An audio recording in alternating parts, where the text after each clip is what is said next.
Helena is on the phone, speaking to John as he makes his way to his destination. If you're asking for my personal opinion, I strongly advise against going near that mine. All it takes is one step into that mine, and it becomes incredibly dangerous. It wants to harm you. My biggest fear is that you might become possessed by something in there, and once you're inside, there's no way out. Remember, you have 6 senses, and you should trust them. When that fight or flight response kicks in, it's your body's way of warning you to leave before something dangerous happens. Your body's ultimate goal is to keep you alive, and it will give you that warning only once. If you ignore it, the consequences could be severe. John entered the mine alone, turning on his flashlight. He was drawn by the whispers of an old legend in the Oakridge town. Years ago, when the town was just a small hamlet, the tin mine had been the lifeblood that nourished its growth. He had heard the tale of 3 young boys who, in a daring night, had ventured into the mine. An eerie silence hung in the air, broken only by the sound of dripping water echoing through the cavernous tunnels. The mine seemed to hold secrets that beckoned the adventurous.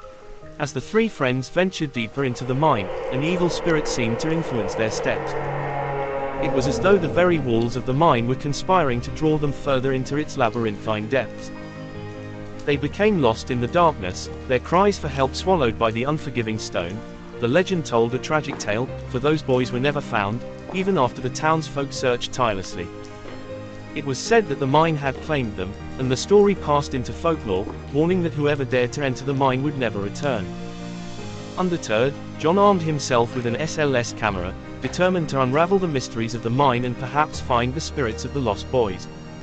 He wandered through the labyrinthine tunnels, his flashlight piercing the oppressive darkness. Knowing he had to save power on his flashlight, he found a safe place to rest and turned off the light.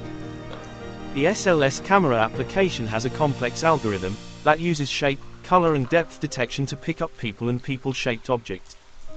It can still map something that looks like a human figure, but if it maps something that you can't see, could it be a spirit or entity? At least, that is the theory. Suddenly, the SLS camera captured 3 eerie figures on its screen, ghostly and translucent. The spirits of the lost boys, perhaps, forever trapped in the mine. They reached out to John, pleading with him through their spectral forms. With courage in his heart, John followed the path that the spirits showed him. The eerie silence gave way to a faint, distant sound, a trickling stream. John's heart raced as he pressed on, determined to unravel the mine's secrets.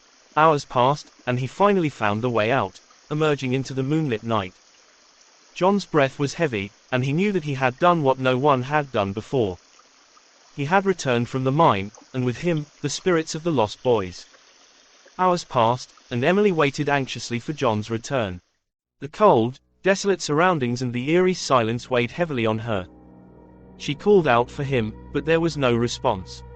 Her heart raced, and a sense of dread washed over her as the minutes turned into hours. Emily could not wait any longer. She made her way back to the car, to raise help. Emily left the disused railway carriage, haunted by the experiences of that fateful night.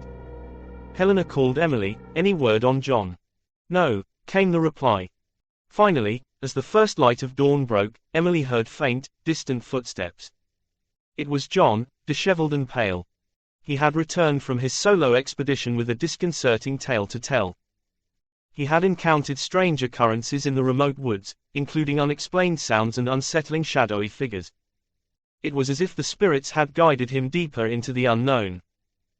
John couldn't explain the paranormal activity he had just witnessed, but it left them with a lasting fascination and a deep respect for the mysteries that linger in the dark corners of Oakridge's haunted history. And that of the mine. With the spirits now free, John couldn't help but wonder what stories they would tell about their time in the mine.